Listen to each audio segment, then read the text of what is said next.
Birth control has existed since ancient times, but effective methods have only been around since the 20th century. With the emergence of the birth control movement, different options such as the pill, IUDs, hormonal patches, and many others have been made available for women in different parts of the world.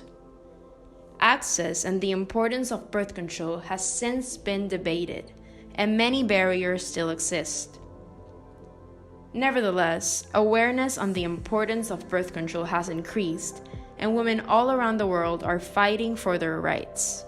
So, what does accessibility of birth control mean to us today?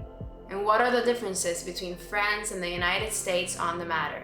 I definitely think there should be an open conversation. I think people from a really young age should already know where to get it, what the implications are, all the possibilities, all the dangers of them. It's definitely important to have the option of taking birth control or not. I mean, in the end, it is your decision, right?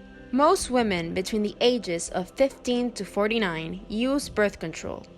Not only do contraceptives prevent undecided pregnancies, they can also have positive effects on someone's health. Well, the obvious uses are pregnancy prevention, and some, like condoms, of course, can help prevent STDs. But some people, some girls, obviously females, use birth control pills to help control acne. So the regulation of the female hormones can actually help with the treatment of acne.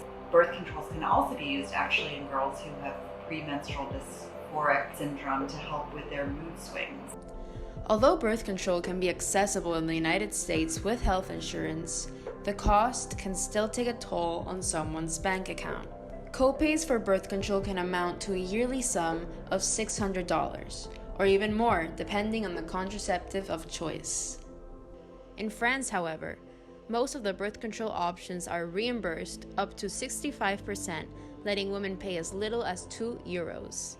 I have the privilege of being on my family's healthcare in the US, which a lot of people are not, so it's definitely not free for everybody. You have to have certain healthcare, but because of the healthcare system in France, my understanding is that it is free for everybody, as it should be. You pay €3 and then you can send the papers to Social Security and they give you back the money.